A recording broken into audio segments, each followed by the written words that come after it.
Hello everyone, अभी हम BPT theorem कर रहे हैं। तो इसमें हमें क्या क्या गिवन होता है बीपीटी थ्योरम में।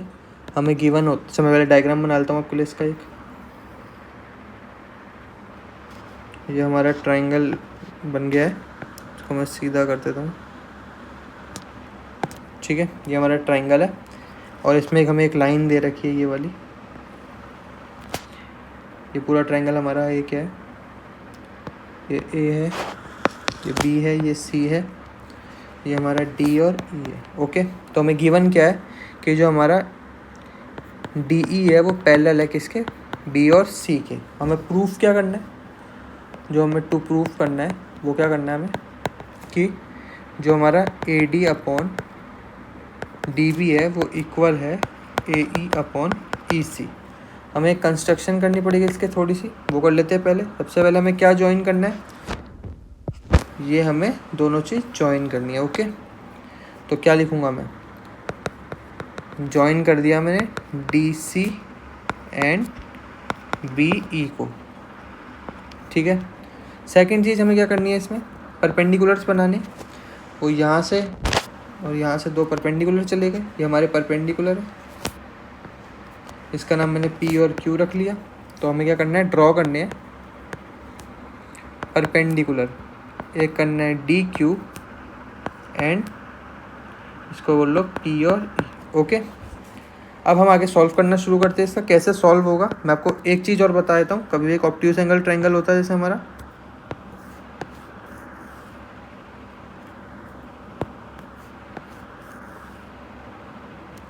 और हमारा एक नॉर्मल ट्रायंगल हमने मान लिया, एक राइट एंगल ट्रायंगल। ठीक है, और एक ट्रायंगल मान लेते हैं, चलो यही दो ट्रायंगल से बता देता हूँ। अगर इसका परपेंडिकुलर तो यहीं पे है तो इसका एरिया निकालेंगे तो हो जाएगा हाफ बेस, मतलब ये वाली टर्म ए बी सी मान लेते हैं। तो बी सी और परपेंडिकुलर हो जाएगा इसका, एक मिनट साफ लिखता हूँ, हाफ बेस हो जाएगा इसका बी सी और हाइट हो जाएगी इसकी ए बी। ठीक है, बट अगर ये चीज़ अगर हम ऑब्ट्यूज एंगल ट्रायंगल में करते हैं तो ये हम कैसे करेंगे, ऑब्ट्यूज एंगल ट्रायंगल में हम इसकी हाइट जो है वो यहाँ से बनाते हैं। ठीक है, ये वाला परपेंडिकुलर जो होता है इसको कंसीडर करते हैं। तो ऐसे ही हमारा ए बी सी और ये डी है, तो इसका अगर हम एरिया निकालेंगे लिखेंगे हाफ बेस। बेस क्या होगा, ये जो ट्रायंगल का अपना बेस है ए सी, और हाइट क्या हो जाएगी इसकी बी डी। ओके, बस ये ऑब्ट्यूज में होता है। इस बार हमारा यही वाला तरीका लगेगा, इसलिए मैंने पहले आपको बता दिया है कि हम क्या करेंगे क्वेश्चन में। अब हम आगे सॉल्व करते हैं। हम एरिया निकाल रहे हैं किसका, दो ट्रायंगल्स का एरिया निकाल रहे हैं। एरिया ऑफ ट्रायंगल एक तो होगा ए डी ई, मतलब कि ऊपर वाला जो ट्रायंगल दिख रहा है आपको, ये वाला ट्रायंगल है। ठीक है, इसमें इसका बेस हम ले रहे हैं। अच्छा, एक और ट्रायंगल ले रहे हैं, पहले मैं वो भी लिख देता हूँ आपके लिए। वो है हमारा बी डी और ई। ठीक है, ये बी हो गया बी डी वाला ट्रायंगल। ठीक है हमारा, तो इसमें क्या होगा, सबसे पहले बेस क्या है, देखो जहाँ पे परपेंडिकुलर बनता है वो बेस होता है। तो इसका परपेंडिकुलर कहाँ बन रहा है, ए डी पे। देखो यहाँ पे बन रहा है ना परपेंडिकुलर, तो हाफ बेस क्या है इसका ए डी, और हाइट क्या है इसकी, हाइट जो परपेंडिकुलर है मीन्स आप लिख दो इसको पी ई।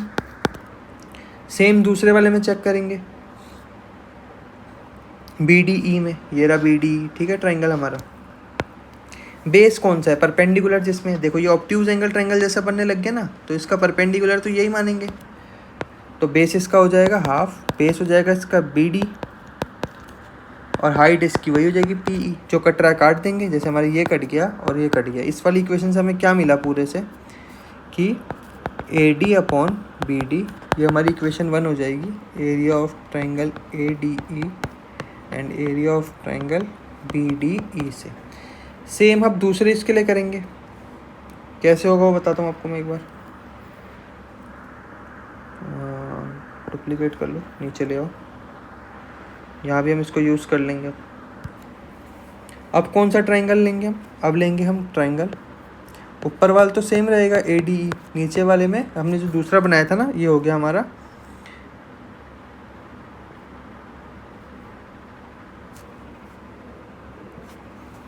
वो कौन सा, हमारा डी ई एन सी। ठीक है, ये हम दो ट्रायंगल ले रहे हैं, इसको हम आगे फर्दर सॉल्व कर लेंगे। कौन कौन से ट्रायंगल, देखो ये तो ऊपर वाला है ADE, तो इसको तो हमें कुछ नहीं करना। दूसरा ट्रायंगल हमारा ये आ जाएगा अगर आपको दिख रहा होगा, ठीक है। इसमें बेस क्या होगा, इस बार बेस होगा AE और बेस होगा हमारा EC, ठीक है। और इसका परपेंडिकुलर दोनों का यही होगा जो हमारा DQ बन रहा है, जो हमारा DQ बन रहा है, ओके। ये वाला परपेंडिकुलर जो जा रहा है हम सॉल्व करते हैं। हाफ इसका बेस क्या था ऊपर वाले ट्रायंगल का AE और हाइट क्या है इसकी DQ। सेम दूसरे का लेंगे, हाफ बेस क्या है इसका EC और हाइट क्या है इसकी भी DQ होगी, क्योंकि मैंने आपको ऑब्ट्यूज वाला एंगल में समझाया था ना, से ऑब्ट्यूज अभी लेके वैसे ही। तो कटने वाली चीज़ कट गई, क्या बचा है इसमें, अच्छा मैं एरिया लिखना भूल गए थे, तो लिख लेते, area of triangle ADE and area of triangle DEC, ठीक है। दो ही ट्रायंगल है, इसमें से हमको क्या बच रहा है AE/EC। ये हमारी इक्वेशन सेकंड हो जाएगी। और लास्ट ईयर अगर आपको याद होगा 9th क्लास में आपने एक चीज़ पढ़ी थी, अगर एक बेस, एक ट्रायंगल है, सॉरी एक कॉमन बेस है दो पैरेलल लाइन के बीच में, और अगर ये एक ट्रायंगल बना रहा है और यही बेस अगर दूसरा ट्रायंगल बना रहा है, तो क्या होता है, इनका एरिया सेम हो जाता है। तो ऐसे ही अगर हम इस क्वेश्चन में देखेंगे कि एक हमारा बेस कौन सा है, देखो हमारा बेस है ये वाला बेस है, ठीक है। इसने दो ट्रायंगल बनाए, एक ट्रायंगल इसने ये बनाया और एक ट्रायंगल इसने ये बनाया, ठीक है। एक ही उसमें बनाया ना, एक ही बेस में, तो मैं ये लिख सकता हूँ कि area of triangle DEC equal है एरिया ऑफ ट्रायंगल BDE के, ठीक है। दोनों इक्वल हो गए, तो हम क्या लिख सकते हैं, क्यों हो गए, क्योंकि triangles on the same base and between same parallel lines are equal, किस में, इन एरिया में। अगर ये दोनों का एरिया इक्वल है, मीन्स मैं इसकी जगह लिख सकता हूँ BDE, इसकी जगह लिख सकता हूँ ना। तो अगर मैं इसकी जगह ये लिख सकता हूँ तो दोनों चीज़ इक्वल हो गई, तो मैं ये लिख सकता हूँ कि जो हमारा from equation first and second से AD/DB इक्वल हो जाएगा AE/EC, और यही हमें प्रूफ करना था, ठीक है। और ये हम कर चुके हैं, तो हमारी BPT थ्योरम यहाँ पे ख़त्म हो जाती है। अब इस BPT थ्योरम की एक और चीज़ होती है कन्वर्स ऑफ BPT थ्योरम, हम इसके बाद वो करेंगे, ठीक है।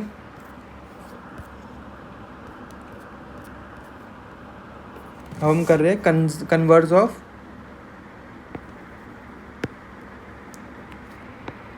BPT थ्योरम, ठीक है। उसके लिए हमें एक ट्रायंगल चाहिए होगा पहले तो,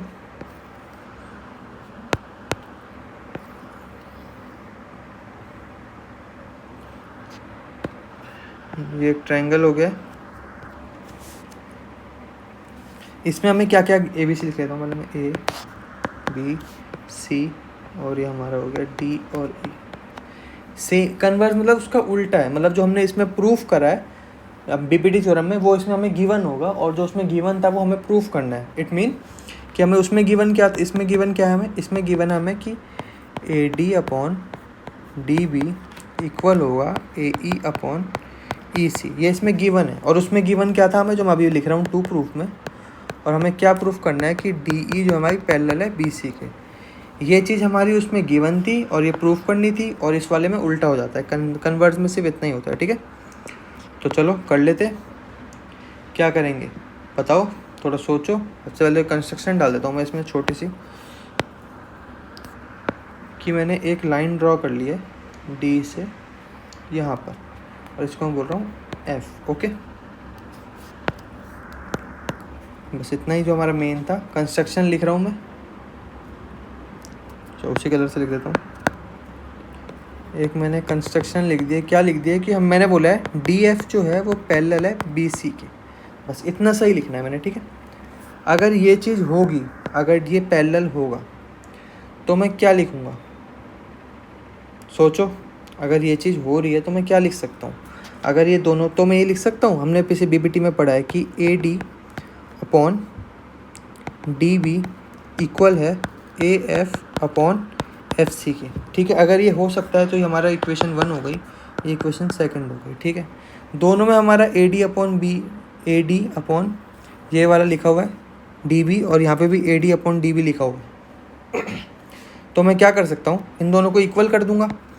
फ्रॉम इक्वेशन 1 एंड 2 क्या कर रहा हूँ मैं, ए ई अपॉन ई सी इक्वल है A F upon F C. क्या यही लिख सकता हूँ? अगर मैं दोनों साइड +1 कर दूँ, मीन्स यहाँ पे +1 और यहाँ पे +1, तो क्या हो जाएगा, A E plus E C upon E C equal to A F plus F C upon F C. ठीक है, ये लिख सकता हूँ, ये हो गया। अगर अब मैं इनको प्लस करके दिखाऊँ कि ए ई प्लस ई सी, तो वो क्या बन जाएगा पूरा, वो बन जाएगा ए सी। ठीक है, एक मिनट में नीचे करके दिखाता हूँ।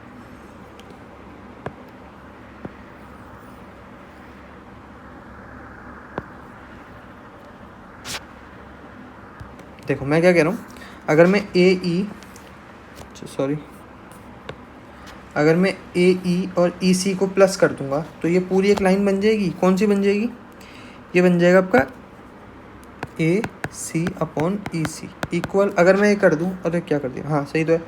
अगर मैंने ये कर दूं ए एफ और एफ सी, अगर इस लाइन को प्लस कर दूं तो ये पूरा क्या बन जाएगा, ए सी, ये भी ए सी बन गया अपॉन एफ सी। एक मिनट, हाँ, ए सी अपॉन एफ सी। ठीक है, ये बन गई दो लाइन, दोनों चीज़ कट गई, इक्वल थी। अब क्या बन गया, ये बन गया हमारा 1 upon E C equal to 1 upon F C. अगर ये मैं लिख रहा हूँ तो मैं क्या ये लिख सकता हूँ कि एफ सी इक्वल है ई सी के। अगर एफ सी इक्वल है ई सी के, इट मीन्स कि हमारी ई और एफ जो पॉइंट है वो क्या है, पॉइंट्स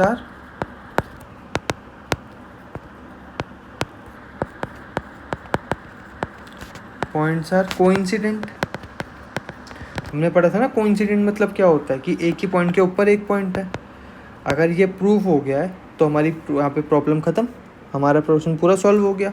अगर ये दोनों एक ही चीज़ है तो हमारी ये लाइन प्रूफ हो गई कि हमारी जो बी ई डी ई है वो पैरेलल हो गई बी सी की। इट मीन हैंस प्रूफ लिख सकता हूँ मैं, जो डी ई है वो पैरेलल है बी सी के। यहाँ हमारी दोनों तरीके की थ्योरम हो चुके हैं। ठीक है, अब हम इसके बाद क्वेश्चन करेंगे 6.1 स्टार्ट कर देंगे। तो 6.1 हम स्टार्ट करते, क्वेश्चन पढ़ते हम पहले। क्या लिखा हुआ है क्वेश्चन में, क्वेश्चन हमें बोल रहा है, question number 1, find fill in the blanks using the correct word given in the brackets. ठीक है, ऑल सर्कल्स आर कॉन्ग्रुएंट और सिमिलर। ट्राई कर लेते हैं। एक सर्कल ये, एक सर्कल ये। ठीक है, ये दोनों क्या है, ये दोनों सिमिलर है। ठीक है, ये कॉन्ग्रुएंट तो नहीं है। कॉन्ग्रुएंट कब होता है, अगर मैं इसको इसके ऊपर रख दूँ, पूरा का पूरा इसको इसके ऊपर रख दूँ और ये इसको कवर कर ले, तो इसने कवर तो नहीं करा, मतलब ये कॉन्ग्रुएंट नहीं है, ये सिमिलर है। तो पहले वाले का आंसर क्या हो जाएगा, सिमिलर।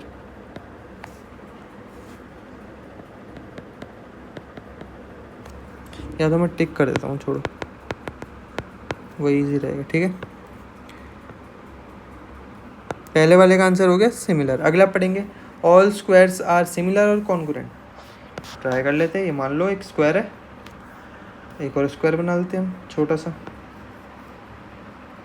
क्या ये दोनों, सॉरी,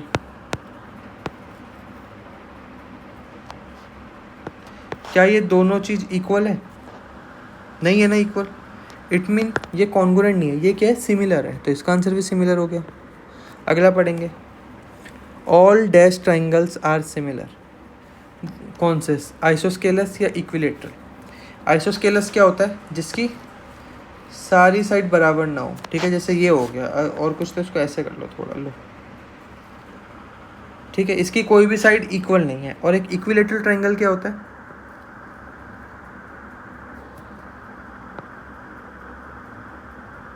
ये लगभग बराबर लग रहा है।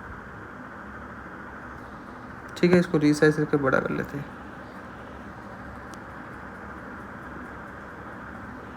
तो ये हो गया हमारा इक्विलेटरल ट्रायंगल जिसकी सारी साइड बराबर है। और तो हम क्या कह सकते हैं, ये इक्विलेटरल होगा इसका आंसर। ठीक है, क्योंकि वो हमेशा ही वो होगा, क्या बोलते हैं, सिमिलर होगा। अगर मैं एक और आइसोस्केलस ट्रायंगल बनाने की सोचूं तो वो लो ऐसे बन जाएगा। ठीक है, बट ये दोनों सिमिलर है, नहीं है।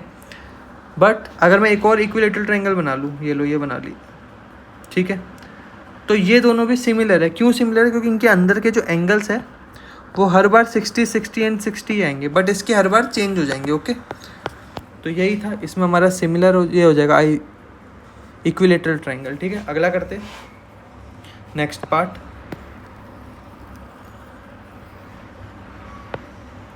नेक्स्ट पार्ट क्या है हमारा? अच्छा, two polygons of the same number of sides are similar if their corresponding angles are क्या होंगे? इक्वल होंगे। पॉलीगन क्या होता है? कोई भी तीन साइड की चीज़ जो बंद हो, क्लोज हो। ये दो हमने बना दिए, ये दोनों सिमिलर कब होंगे? जब इनके एंगल इक्वल हो जाएंगे। क्योंकि अगर ये दो है, सॉरी ये दो है, ये तीन है, ये चार है, और ये इसका हम डबल मान लेते हैं, ये चार है, ये आठ है, ये छः है। अगर इसकी साइड इक्वल होगी या इसके एंगल इक्वल होंगे, इसके एंगल्स जब इक्वल हो जाएंगे तो हम इसको बोल सकते हैं कि हमारा वो है सिमिलर है। पहले वाले का हो जाएगा इक्वल, और दूसरे वाले में क्या लिखा है? देयर कॉरस्पॉन्डिंग साइड्स आर कैसे होनी चाहिए? प्रपोर्शन में होनी चाहिए ना। जैसे कि ये 2/4 है इक्वल 3/6 इक्वल 4/8। अगर इसको काट के देखोगे सबका आंसर 1/2 आ रहा है, तो ये सब प्रपोर्शन में है, तो इसका आंसर हो जाएगा प्रपोर्शन। ठीक है, अब हम क्वेश्चन नंबर 2 करते हैं। क्वेश्चन नंबर 2 क्या कह रहा है? Give 2 different example of a pair of similar figures. Similar figures कौन सी होती है? मैंने दो सर्कल बना दी, एक सर्कल और एक थोड़ा बड़ा सर्कल। ठीक है, ये दोनों सिमिलर है क्योंकि इनके एंगल सेम होते हैं। एक ट्रायंगल बना लेता हूँ मैं, ये बन गया। इसका एक डुप्लीकेट ले लेता हूँ और इसका साइज़ मैं छोटा कर देता हूँ। ये दोनों भी एंगल क्या है?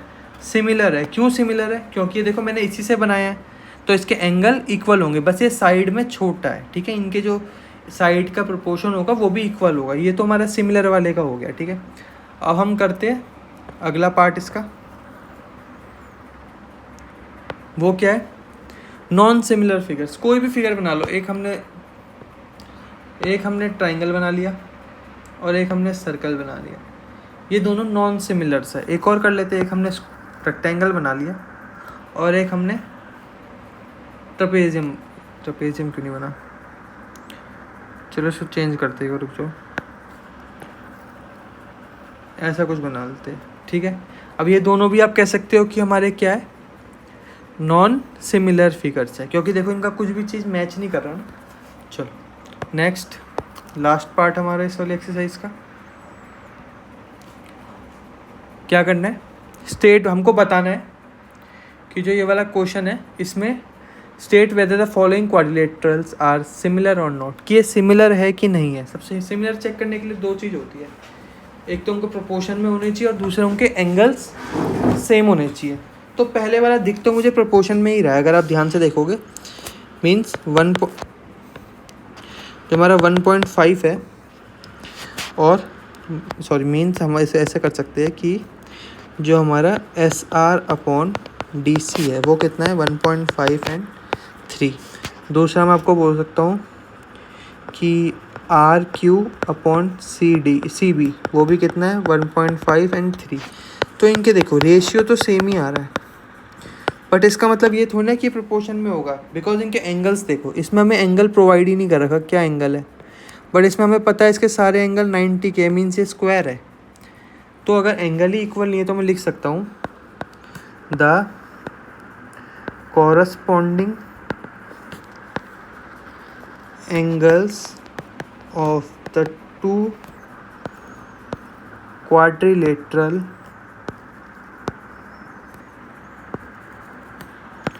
Are not equal, hence the two quadrilaterals are not similar। ठीक है, यह हमारी एक्सरसाइज 6.1 ख़त्म होती है। कल हम सारे एग्जाम्पल्स करेंगे, जो भी हमारे चैप्टर 6 के हमारे जितने भी एग्जाम्पल्स थे कल हम वो करेंगे, जितने भी हमारे एग्जाम्पल है। उसके बाद 6.2 एंड 6.3, उसके बाद हम रिवीजन शुरू कर देंगे। जो हमने 6 चैप्टर करे उनकी हम रिवीजन करेंगे। और सॉरी मैं 1 हफ्ते के लिए 2 हफ्ते के लिए ज़रा बाहर चले गया था, इसलिए वीडियो आ नहीं पा रही थी। Thank you.